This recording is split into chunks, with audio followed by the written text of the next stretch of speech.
Olá, como têm sido as suas orações nesses dias? Pelo que a sua agenda de oração é dirigida nesse tempo de isolamento social? O apóstolo Paulo, na carta que escreve aos Filipenses, revela que ele, mesmo estando impedido de visitar as igrejas, pôde orar por elas com orações muito específicas e muito significativas também. A nossa devocional de hoje ela está baseada no texto de Filipenses, capítulo 1, versículos 3 a 8.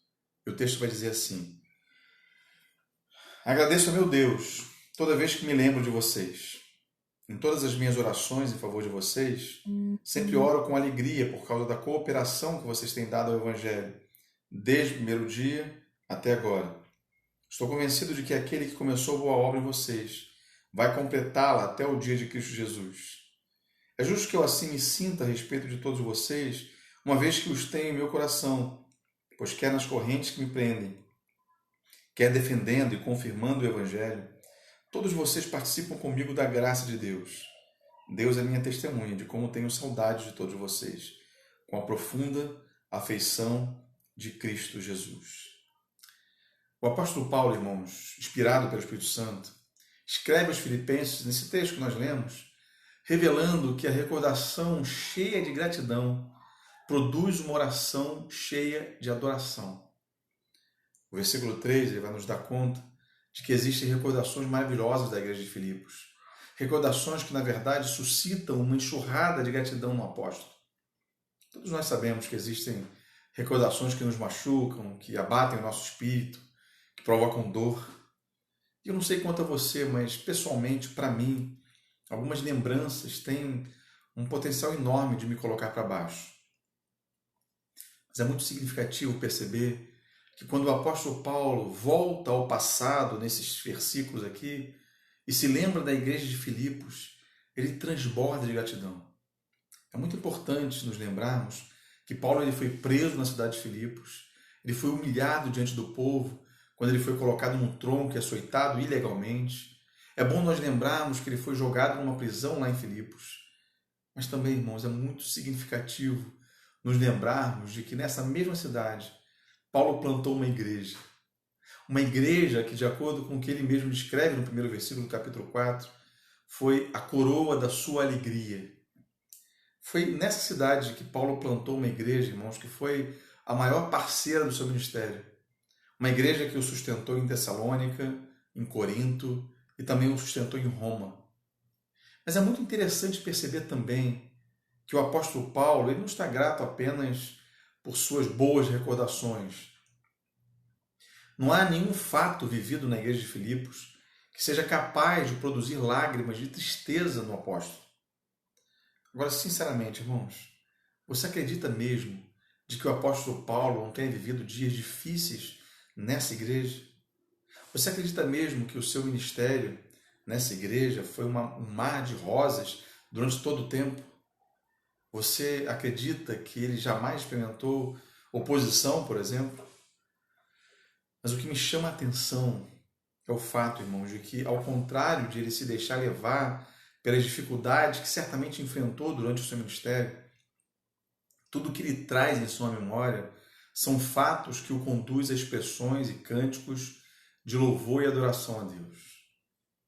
Eu posso imaginar, irmãos, que o apóstolo Paulo trazia em sua memória, por exemplo, a lembrança de como Deus abriu o coração de Lídia para ela crer no Evangelho e como consequência disso ela ter podido abrir a sua casa para acolher os obreiros. Talvez a lembrança do apóstolo Paulo se concentrasse naquele episódio de Deus ter aberto as portas da prisão de Filipos, onde ele e Silas estavam presos, de como Paulo e Silas foram recebidos na casa do carcereiro, depois dele e sua casa terem sido encontrados por Cristo. Irmãos, Paulo certamente via a poderosa mão de Deus trabalhando na igreja e por intermédio dela. E se você perceber bem, essas lembranças, elas enchiam as orações do apóstolo Paulo de alegria. Além disso, o versículo 4 revela que as suas orações eram orações frequentes e orações muito abrangentes também. Ele orava por toda a igreja. É muito fácil perceber, desde a primeira leitura, que o agradecimento do apóstolo Paulo é carregado de entusiasmo. Ele manifesta entusiasmo pela cooperação que os filipenses dão à propagação do evangelho, seja pregando, seja sustentando o seu ministério, seja dando suporte aos missionários. A palavra que o apóstolo Paulo usa para cooperação no versículo 5 é a palavra koinonia.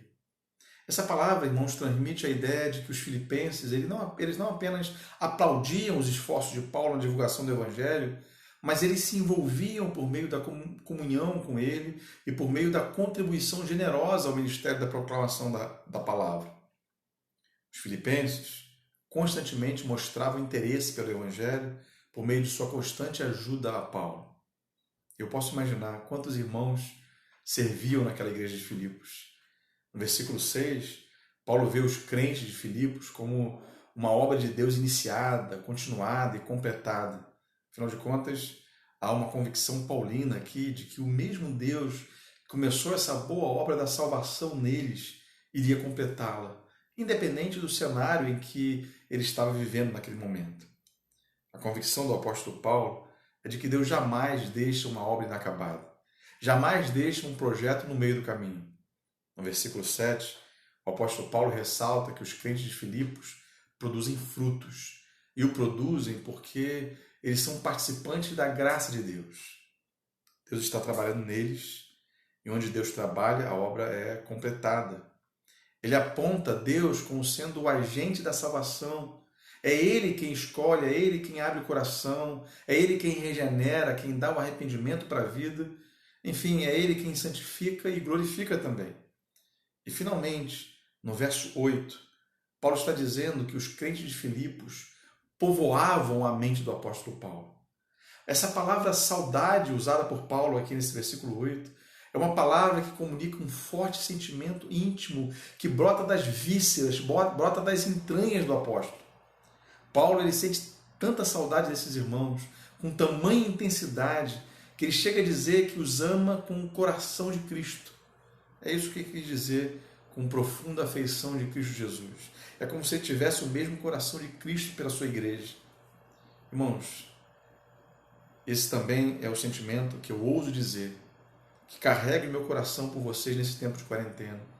As minhas orações estão carregadas de louvor ao Senhor pela vida de cada um de vocês, pelo engajamento de cada um de vocês, pela forma como cada um de vocês tem demonstrado amor uns pelos outros.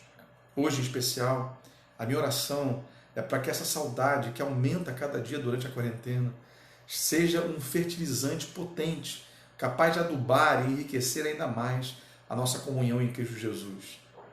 Eu vou voltar com a pergunta inicial. Como têm sido as suas orações nesses dias? Tenham todos um excelente dia no Senhor.